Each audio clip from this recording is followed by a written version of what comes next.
یہ ڈاکٹر صاحب thank you very much for your time. یہ اشارہ تھا شاید جو بعد میں گفتگو چلی جو ہمارا مزل پروگرام ہے، مگر آج آئی ایم ایف نے اس کی تردید کر دی. تو آپ اس کو کیا سمجھتے ہیں کہ ہم کہاں کھڑے ہیں اس حوالے سے؟ دیکھیے یہاں تک یہ نیوکلیئر پروگرام کی بات ہے. میں نے تو وہاں پر کئی سال 12 سال میں نے کام کیا، اور اس دوران میں 2-3 ایسے ممالک تھے جن کی امریکہ سے بہت بڑی ٹکر تھی. لیبیا تھا، نکراگوا تھا، اور ہم نے کبھی بھی اس قسم کے جو شرائط ہیں آئی ایم ایف میں کبھی ڈسکس ہوتے بھی نہیں دیکھے. یہ آئی ایم ایف کا کام ہی نہیں ہے، نہ ہی اس پہ ان کی مہارت ہے، اور نہ ہی وہ کسی ایک ملک سے ان معاملوں میں ڈکٹیشن لیتے ہیں. یہ یاد رکھا جائے کہ ہمارے نیوکلیئر پروگرام پر سب سے زیادہ جو سے پریشر آتا رہا ہے تو وہ تو امریکن سے آتا رہا، اور وہ ان کے بھی اتنے ووٹ نہیں ہے. 22-21% سے زیادہ ان کا ووٹنگ پاور نہیں ہے. وہاں پر بہت سے اور گلوبل پاورز بیٹھے ہوئے، تو ان کو اپنی اس قسم کی جو میں کہوں گا اسٹریٹیجک پالیسی کو آئی ایم ایف کی پالیسی کے اندر اس کو جو ویو کرنا، اس کے اندر ڈالنا جو ہے نا، یہ غیر ممکن ہے. ظاہر ہے انہوں نے اس کی تردید کر دی ہے. یہ تو میرے خیال میں ہماری حکومت نے یہ جو افواہ پھیلائی صرف اس لیے کہ ان کی جو باقی جو ان کی معاشی اقتصادی پالیسیوں کی جو فیلئر ہے، جس کی وجہ سے آئی ایم ایف آگے نہیں بڑھ رہا، یہ اس کے اوپر ایک پردہ ڈالنے کے لیے انہوں نے اپنے آپ کو محب الوطن بنایا کہ نہیں جناب، ہم تو اپنے اس میسائل پروگرام کو پروٹیکٹ کر رہے ہیں، اس کو بچا رہے ہیں، اس لیے ہم سے معاہدہ نہیں ہو رہا. معاہدہ ان کا اس سے اس لیے نہیں ہو رہا کہ یہ ان کی جو تمام غلط پالیسی ہیں اس کی وجہ سے پاکستان کی معیشت آہستہ آہستہ ڈوب رہی ہے. ڈاکٹر صاحب آپ نے بہت اہم بات کی کہ اپنی ناکامیاں کو چھپانے کے لیے کیپیبلٹی نہیں ہے، تو ایک اتنے حساس ایشو کو حکومت کے وزراء اس کی آڑ میں اپنی ناکامیوں کو چھپانے کے لیے یہ افواہ سازی کر رہے ہیں. یہی اگر میں سمجھاؤں تو بالکل ڈاکٹر صاحب کیا آپ ایسا ہی ہے میرے خیال میں. تو جی پلیز فرمائیے.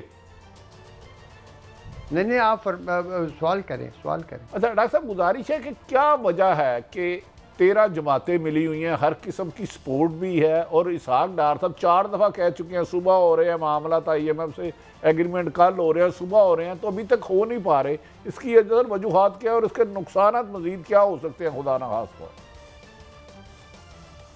دیکھیے آئی ایم ایف کی جو بھی اس کے وجوہات ہیں، پہلے تو میں حکومت کی یہ جو بیانات ہیں ان کے اوپر تبصرہ کروں. آپ مجھے بتائیے کہ آپ پچھلے مہینے میں ہی صرف جو ان کے بیانات ہیں اس پر کوئی بھی بیان پورا اترا ہے نہیں اترا. اس پر نہ ہی پاکستان کے عوام کو کوئی بھروسہ ہے اور نہ ہی بین الاقوامی اداروں کو ہے. اسی لیے یہ جو بات جو ظاہراً پھنسی ہوئی ہے وہ اس بات پر ہے. آئی ایم ایف نے کہا ہے کہ آپ کو جون 30 تاریخ تک $7 ارب جو قرضہ واپس دینا ہے. اس کے رول اوور، ان قرضوں کو آگے بڑھانے کا ہمیں ایک یقین دہانی دلائیں ان ممالک سے جن کو آپ نے یہ قرضے دینے ہیں، یعنی کہ چین، سعودی عربیہ اور شاید اس میں UAE بھی ہے. اب یہ بار بار کہہ چکے ہیں آئی ایم ایف کو ہماری حکومت کہ جی ہمیں یقین ہے کہ وہ ہمیں دیں گے، لیکن آئی ایم ایف کے ادارے کو آپ اس حکومت کے اوپر ان کی بات پر بالکل یقین نہیں ہے. وہ کہتے ہیں ہمیں ان سے لکھوا کے دیں کہ وہ آپ کو جون تک یہ پیسے دیں گے، ورنہ آپ کا ڈیفالٹ ہو جائے گا، ورنہ پروگرام آگے نہیں چلے گا. اب جب ان ممالک سے پاکستان رابطہ کرتا ہے کہ آپ ہمیں کچھ لکھ کر دیں، تو جو میرے انفارمیشن کے مطابق اصل بات کیا ہے وہ اللہ کو پتہ ہوگا، لیکن جو کافی تصدیق شدہ سورسز سے مجھے پتہ چلی ہے وہ یہ کہتے ہیں یہ ممالک کہ بھئی سمجھوتا آپ کا اور آئی ایم ایف کا ہے، ہم ان کی شرائط کے پابند نہیں ہیں.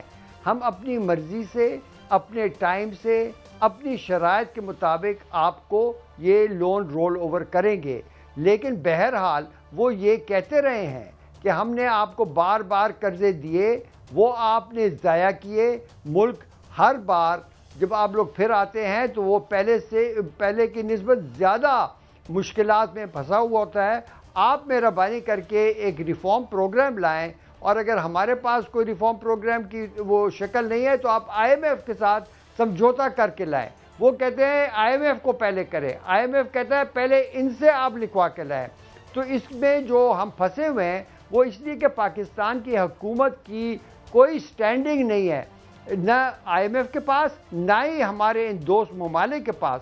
دوستوں کو یہ کہتے ہیں کہ آئی ایم ایف ہمیں پروگرام دے رہا ہے، وہ کہتے ہیں ہمیں لکھ کر دکھائیں، ہمیں پروگرام اپروو بورڈ سے کروا کے دکھائیں۔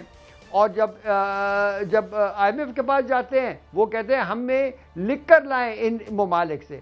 تو ایک حکومت کی جب مکمل مورل بینکرپسی ہو جاتی ہے، ان کی بات پر کسی کو یقین نہیں آتا، وہ دیکھ رہے ہیں کہ یہ اپنے آئین کی خلاف ورزیاں کر رہے ہیں ڈیموکریٹک ایشوز کے اوپر، الیکشن کی ایشوز کے اوپر، اور جس طریقے سے یہ اپوزیشن سے ڈیل کر رہے ہیں تو ان کو میرے خیال میں تو پاکستان کی حکومت سے بالکل ان کے اوپر اعتبار ان کا ختم ہو چکا ہے۔ اچھا ڈاکٹر صاحب یہ فرمائیے کہ ہمیں چین سے رول اوور چاہیے، ادھر چین ہم سے جو آئی پی پیز کے $1.25 بلین مانگ رہا ہے، اور دوسرا یہ بھی ساتھ کی $100 پیٹرول کم کر کے کوئی ٹارگیٹڈ سبسڈی کی بات کر رہے ہیں۔ Is it feasible? ہو تو بہت اچھی بات ہے، عوام کو فائدہ پہنچے۔ ان دو باتوں پہ ذرا کائنڈلی روشنی ڈالیے گا۔ پہلے میں پیٹرول کی سبسڈی پہ بات کروں۔ دیکھیے پیٹرول پمپ کے اوپر جب پیٹرول ملتا ہے پمپ کو، وہ ایک خاص قیمت پر ملتا ہے۔ اب وہ پیٹرول پمپ خود کس کے لیے قیمت کم کرے گا اور کس کے لیے زیادہ کرے گا، اس کے پاس یہ گنجائش کہاں ہوگی کہ موٹر سائیکل والے اور چھوٹی گاڑیوں والے کے لیے $50 سستا پیٹرول دیں، یا تو ان کو سستا پیٹرول ملا ہوا ہو پہلے سے تو وہ ان کو دیں گے، اور پھر یہ پتہ نہیں چلتا کہ وہ سستا پیٹرول وہ ان کو بیچتے ہیں یا کہ بڑی گاڑیوں والوں کو بیچتے ہیں زیادہ قیمت پر۔ یہ ایک ایسا ان کا پروپوزل ہے کہ مجھے تو اس میں کوئی پریکٹیکل فیزیبلٹی نظر نہیں آتی۔ خیر انتظار کرتے ہیں 6 ہفتے کیا یہ پروگرام لے کر آتے ہیں۔ یہ ایک اور وعدہ ہے جو میرے خیال میں پورا نہیں ہو سکے گا، یہ پریکٹیکل بالکل نہیں ہے۔ اچھا ڈاکٹر صاحب اگر رہنمائی فرمائے، کیا ڈاکٹر صاحب مجھے ایسا لگ رہا ہے کہ حکومت کی تیاری کوئی ہے نہیں، ان فیوچر پلان ہے کوئی نہیں، یہ ڈنگ ڈپاؤ پالیسی کے آج چلے جاتے ہیں کل دیکھی جائے گی، اس طرف جا رہے ہیں، ایسا لگ رہا ہے بادی النظر میں۔ آپ کیا فرماتے ہیں؟ بالکل جی، ہمارے جو منسٹر پیٹرولیم ہیں وہ کئی بار میرے ساتھ بیٹھ کر بھی وہ کیپٹل ٹاک میں اور کئی دفعہ انہیں بیانات آئے ہیں کہ ہمیں روس سے سستا تیل ملنے والا ہے، وہ آج تک نہیں آیا۔ وہی سستا تیل ہی غریبوں کو دے دیں سستا، اس کے جو ریفائنڈ پروڈکٹس ہوں گے۔ ہمیں تو کہیں پر بھی ان کے جو اعلانات ہیں اس پر عمل ہوتے ہوئے نظر نہیں آتا، اور نہ ہی ان کے پاس کوئی اکنامک پلان ہے۔ دیکھیے میں آپ کو، اور میں نے اس پر ایک ابھی مضمون بھی لکھا تھا ڈان میں 10 مارچ کو، کہ اگر آئی ایم ایف کے ساتھ ان شرائط پر اگر پروگرام ہو بھی جائے جس پر اس حکومت نے ایگری کر لیا، اس کے ساتھ ان کے معاہدہ کر لیا ہے، یہ پاکستان کی معیشت کو اور ڈبائے گا۔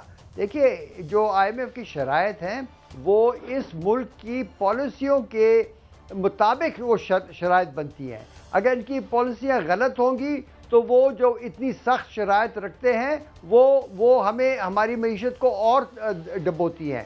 اگر یہ لوگ اپنی پالیسیاں پہلے سے ہی کچھ حد تک صحیح سمت کر لیتے تو آئی ایم ایف کی شرائط ایسی نہ ہوتی۔ میرا پورا یقین ہے کہ جون 30 تاریخ تک اگر آئی ایم ایف کا پروگرام ہو بھی جائے، ان کو پیسے مل بھی جائیں، اس کے فوراً اگلے دن ہمیں ایک نئے پروگرام، ایک نئی بھیک مانگنے کی اس میں سائیکل میں جانا پڑے گا۔ پاکستان کی معیشت کا یہ کوئی حل نہیں ہے آئی ایم ایف کا پروگرام، یہ صرف ان 4 مہینوں تک پاکستان کو ڈیفالٹ سے بچا سکے گا۔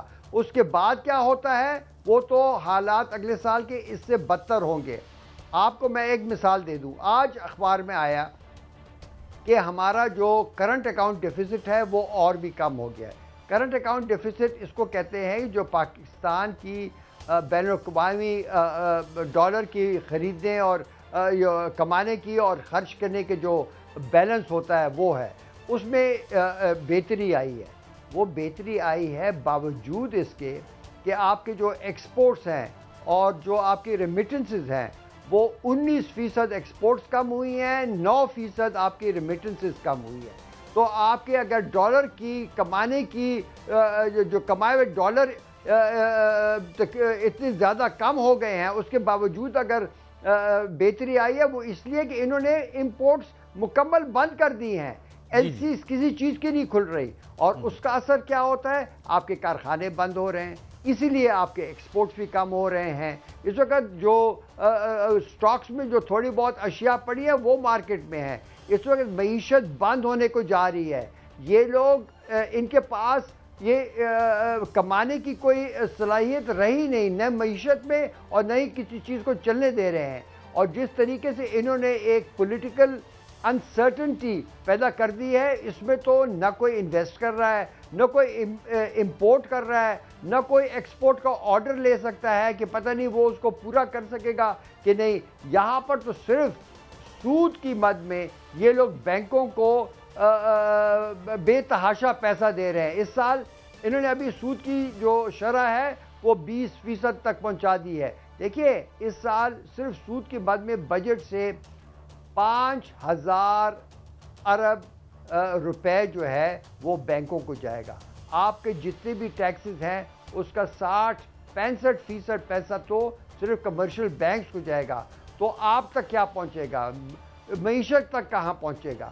تو یہ سراسر ان کی جو پالیسی ہے ہر سمت میں وہ غلط ہیں اور یہ معیشت کو بند کر رہے ہیں. اچھا ڈاکٹر صاحب یہ فرمائیے کہ سنا ہے ایک سعودی بینک ہماری ایل سی کھول رہا ہے پیٹرول کے لیے, کہ خدا نہ خواستہ کوئی اس طرح امپینڈنگ کرائسس تو نہیں ہے جس کی طرف ہم بڑھ رہے ہیں, اور آپ کہہ رہے ہیں کہ یہ ہر چیز چونکہ ہم امپورٹ بیسڈ تھی ہماری ساری پروڈکشن تو وہ بھی بند پڑی ہے. تو آپ کیا سمجھتے ہیں کہ کوئی خدا نہ خواستہ کوئی ایسا کرائسس تو نہیں ہوگا جس طرح ہم کچھ دوسرے ملکوں میں دیکھ چکے ہیں؟ دیکھیے یہی سب سے بڑا جو خطرہ ہے وہ اسی بات کا ہے کہ اگر ہمارے یہ آئی ایم ایف کا پروگرام نہیں چلتا اور اس کے ساتھ ساتھ جو دیگر ہمارے جو کیا کہتے ہیں ڈیولپمنٹ بینکس ہیں, ورلڈ بینک, ایشین بینک, ان سے پیسہ نہیں آتا تو پاکستان کی جو فارن ایکسچینج کی جو ریزروز ہیں اس کے اوپر اتنا پریشر پڑے گا کہ بیرونی ممالک آپ کے ایل سیز جب آپ کھولیں تو ان کو وہ آنر نہیں کریں گے. وہ سمجھیں گے کہ آپ کے پاس ڈالر نہیں ہے. پہلے تو ہم ایل سی کھول نہیں رہے, صرف وہ چند چیزوں کے ایل سیز کھولتے ہیں. لیکن اگر بیرونی بینکوں کو, بیرونی ممالک کو یہ شک پڑے کہ پاکستان اپنی جو وعدہ شدہ ڈالر ہے وہ نہیں دے سکیں گے تو وہ وہاں سے وہ خام تیل ہوا یا کوئی اور چیز نہیں بھیجتے. یہ طریقہ کار ہوتا ہے فائنینشیل پیمنٹس کا اور فائنینشیل ٹرانزیکشنز کا. اب بات یہ ہے کہ اگر پاکستان اس لائن پہ جائے اور آپ کو خام تیل کی بھی جو سپلائی ہے اس میں کمی آ جائے تو یہ یاد رکھیے کہ پاکستان کی اپنی پروڈکشن جو ہے خام تیل کی وہ اتنی نہیں ہے کہ اس وقت کی جو ہمارے پیٹرول اور ڈیزل کی جو کنزمپشن ہے اس کو پورا کر سکے. اور ہمارے آرمڈ فورسز کی اگر خدا نہ خواستہ ایسے حالات میں جنگ چھڑ جائے, کسی اور بات پر ہمارے جو دشمن وہ ہے ملک کے دشمن ہے انہوں نے کوئی ایسے کام کر دیا تو آپ کے پاس ہر قسم کے شارٹیجز ہوں گے. اور پاکستان کے جو جغرافیہ ہے وہ ایسا ہے کہ ہمارے جو پورٹس ہیں, جو ہمارے سمندر سے آنے والا سامان ہے وہ سارا جنوب میں پہنچتا ہے, اور شمال میں پہنچانے کے لیے آپ کو ایک بہت بڑا ٹرانسپورٹ کا نیٹ ورک چاہیے جس کے لیے آپ کو آئل کی اور ڈیزل اور پیٹرول کی ضرورت ہوتی ہے. اگر آپ کا کوئی بھی اس قسم کی وہ آ جائے تو سری لنکا سے بدتر یہاں پر. بہت شکریہ ڈاکٹر صاحب, میں روکنا تو نہیں چاہ رہا تھا مگر آپ نے ہمیں انلائٹن کیا, ہمیشہ انلائٹن ہیں مگر وقت ختم ہو چلا. ناظرین یہ بات ہوئی ہماری ڈاکٹر صاحب سے, اللہ کرے کہ ہم ان لڑائیوں کو ختم کریں. یہ جو آپ نے اس کو پولیس اسٹیٹ بناتے جا رہے ہیں یہ ختم کر کے ان کاموں کی طرف آئیں تو شاید آپ کی پاپولیرٹی بھی واپس آ جائے, ورنہ تو پھر اللہ ہی مالک ہے.